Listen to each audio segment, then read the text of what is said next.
I just want boss mobs with boss drops, or am I asking for too much lol? Sadly, the answer seems to be yes, because JEB was in China this week and he made some comments about what exactly we will be voting for at Minecraft Live. We are preparing for this year's Minecraft Live.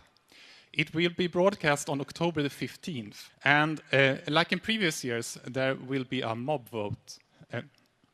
I can't tell you what the mob vote options are, but I can tell you that they will be 3 different cute animals. This is huge news, and not just because they're confirming they've finally given up on adding golems to the votes, but also because it's basically confirming that the new animals will be cute, non-hostile, and non-threatening in major ways. They'll be more akin to the rabbit than something like the sniffer, the phantom, or the blaze, which makes sense when you look at a list of previous year mob vote winners and realize that these 3 in particular, the harmless, innocent, regular animals that are just Minecraft mobs, are the ones which are least contentious and least unpopular, but honestly, they also are never the most popular. The ones which added the most to the game are probably the glow squid, maybe followed by the phantom and the sniffer. The fox and the goat really aren't massive parts of anyone's Minecraft world, but ultimately Minecraft is not going for the best value add, they're going for the least contentious and least unpopular mob vote. But there is one problem that this creates, and that is the comment we see from CLake7935, which is, why is there even a vote for these basic animals? Just add them all into the game. And that is a very good question, which is why I'm answering it today on Q&A Saturday, the weekly series where I answer your questions about Minecraft, life, and the universe. But let's dive straight back into this one, because it's important to note that the big problem with Minecraft trying to make each year's mob vote less offensive to try and avoid the controversies is they also start to get closer to the point where it starts to seem ridiculous not to add them all anyway. When you look at the first year's mob vote, the 4 different mobs were very different directions Minecraft could take an update. Adding all 4 of them to the same update would be insanity in anyone's mind, and the same is of course true for the biome votes. Badlands, swamp, or mountains are 3 very different directions an update could head in. However, if they're all going to be different cute animals that are presumably going to be peaceful towards you and don't make a difference to your Minecraft world anyway, why not just add all 3? When you look at, for example, the mob vote winners from the 3 years I mentioned earlier, the fox, the panda, and the goat, adding all 3 of those to the same update actually wouldn't make that big of a difference to adding them to separate ones. When you don't have huge points of differentiation, what is the point of not adding them all in the first place? And this is the problem Mojang is getting to. You need to give people actual stakes in a mob vote, preferably not by saying, here is a really important feature that we know you will want and you might not get it if you don't vote, but instead by letting us, the community, shape at least some small part of the next update. If Minecraft have already decided the next mob we'll be voting on will be a cute little animal, then it almost seems like less important to vote on which animal that will be, which lowers the stakes and kind of defeats the point of a mob vote. If you imagine the mob vote just being, how about you name this existing animal, no one would care about it, and if they made the mob vote decide the entire theme of the next update, everyone would care about it. And ultimately, they need to strike the balance that's somewhere between those two. But to answer the next question here from King of Battleships, when is the voting open for this mob? This is something JEB confirmed and reiterated in the very same stage show. This year, the voting window will be going live for 48 hours, starting on Saturday, October 14th at 1 a.m. in the China time zones. That means at 6 p.m. in the United Kingdom on the day before, the 13th of October, you will be able to start voting, and that is actually earlier for the United States, which will be anywhere from 10 a.m. to 1 p.m, depending on where in the country you are, although again, Alaska, the islands, and all the other weird parts of the US are on separate time zones, and indeed the rest of the world all have their own time zones too, but today we're not going to be going into the magic of how the sun sets in a different part of the world at a different time, but instead we'll go into the next question here, which is from KeyBounce8327. What makes some of your underwater look lit and visible while other areas of your water are dark and not visible? The answer is a bug which has existed since 1.20 came out and which is finally being fixed in 1.20.40, because in the beta, which just came out this last week, they confirmed that random lights will no longer appear in the world without a source. This is a very minor complaint, sure, but you might care about 1.20.40 not just because it fixes up 1.20.30 in a lot of very important ways, but also because according to Smokey Stack, who is not a Minecraft developer, instead is just someone who takes a look at the source code and tries to find weird things like this, they've confirmed that it seems the devs are working on gatherings for Minecraft. It would appear that 1.20.40 will release before Minecraft Live, because they do have all of this code which relates to gatherings in there, which are the big events they like to do and have done so for last year's mob vote and did so for the Minecraft Tales and Trails event, and so we'll be having a brand new one of those, which means the update will be coming out really soon, as I theorized in my video last Friday, which I basically basically said that this was likely the last beta. The fact that they got a new beta out this week and still intend to get it out next Tuesday means that they are likely rushing this update through the certification process, and so you can look forward to the gatherings, which will be added in less than 2 weeks now, alongside the bug fixes, not just for the water glow, but also for the water sound that Socratique complains about, because hearing anything while the water sound is going is near impossible. Also, you drown when your head is out of the water. This is a real Minecraft bug that I experienced on my ultra hardcore playthrough on day 1, by the way. It went absolutely terrible. If you want to see how that first day went, I was very almost dead on the first few days, and not just because I went into Ancient City, but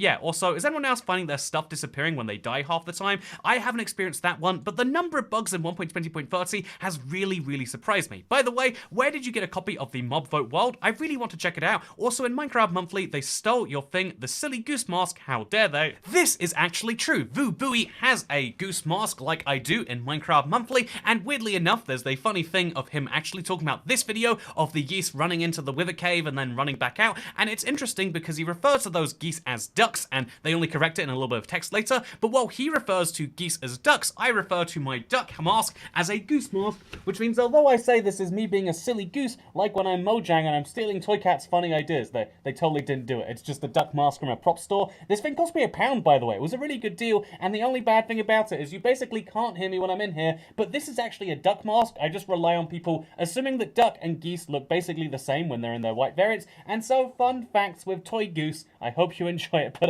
yeah, if you're curious as to how to get this world, which I did show off in the video, it's a pretty nice looking world, right? I simply Google searched it, and I don't know how someone even got it in the first place, but apparently Minecraft gatherings just have their code out in there in the public, which is surprising, and why I'm looking forward to seeing the one this year, by the way. But speaking of things I'm excited to see this year, how is your render distance so high? I'm incredibly jealous, is the comment from Mega Lucario 2282. If you're curious about the good render distance which he's talking about, allow me to load up my creative world and show you just how far it is on my default render distance. I usually play around 30 to 35 chunks, which is surprisingly low actually, given the capabilities of what we could do. It's just that while I'm recording, I would much prefer having a slightly better frame rate to being able to see slightly further away. I can see just enough right here, but this is my former Xbox 360 size world. You can see that I can see all the way to the edge of it, and then all of the things that I built beyond it. It's pretty darn far, but the craziest bit is that it goes even further. If you're not recording, or if you don't necessarily want to prioritize your frame rate over the overall render distance, you can get some insane views of the Minecraft world, and the solution to this, how do I do this, is simply, have you heard about our Lord and Savior,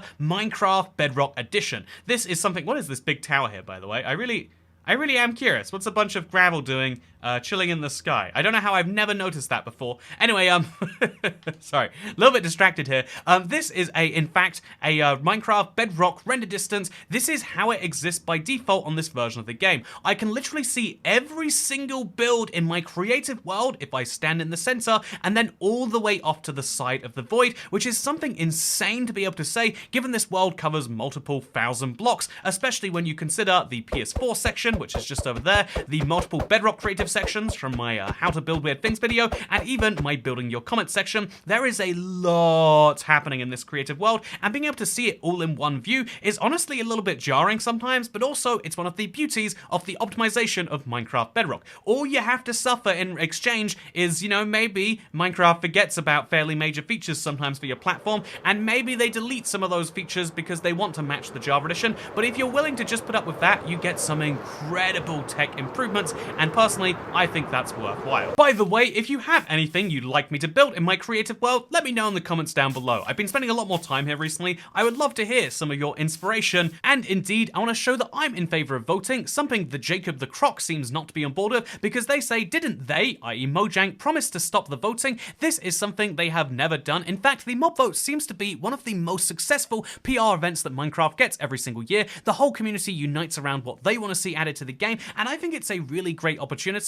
and I don't think they're ever going to remove it. Instead, what we have seen is a promise that now, just because we don't vote on a mob, it's not guaranteed not to come to Minecraft, it just stops being a priority. The sniffer was a priority, but it doesn't mean the rascal is never coming, it just means at some point when they get round to it, they can, and they've started adding various second place mob votes, which is a very positive thing to see. However, this is interesting because that, alongside the fact that they're making the mob vote smaller, it's not a biome or it's not an experimental mob now, it's just just going to be a single animal brings us to the point where the stakes are lowered so much so that it actually stops making as much sense. I think this is the important point. In the real world, elections are something people have very high stakes on because they believe it literally determines their future. And some people take this too far and think that, yes, if my guy doesn't win, the world will become a dark dystopia and everyone I know will die, and, you know, like, ultimately 4 or 5 years pass and people forget, and the same thing happens next time. But for very, very high stakes events, people get passionate and motivated. The reason Minecraft is going to keep doing these is because people are passionate and motivated about what they want to see added to Minecraft. But if enough years pass where people really don't care about the previous year's vote,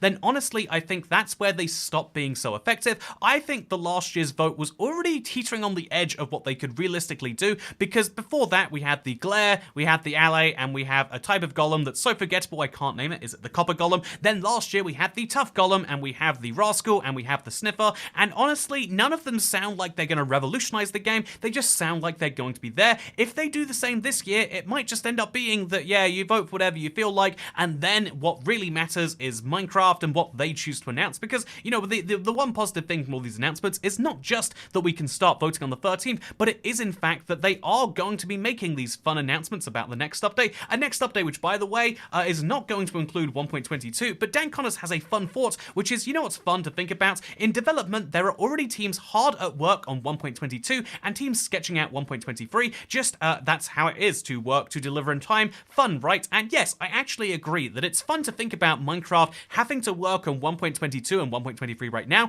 if only in bare concept, because anything that they make in 1.21 needs to tie into those updates in an effective way. For example, if they were going to add a new dimension, then it would be important to put the foreshadowing and the portal in the game right now. For example, if they were going to make a major end update, a couple of updates down the line, they should make it slightly easier to access your portal, and interesting ways to do that right now. I think that having these things that tie into future updates is a really fun thing to think about, and yes, I am excited to know whatever those things are, but for now, we are very, very close to the 1.21 reveal, and if you want to watch it, then here is an announcement. Just like in previous years, I'm going to be doing a fun Minecraft live watch-along or watch party where we can watch the whole thing together and we can see what's going on with the mob vote, the announcements, and everything else that will be going on. And so if you want to kind of see someone making sense of it too, that is something we do here on this YouTube channel. I'll link it down below. I have been streaming quite a bit more recently, and so check out my one tomorrow too if you like the live content. And for now, I want to say thank you very much for watching this video.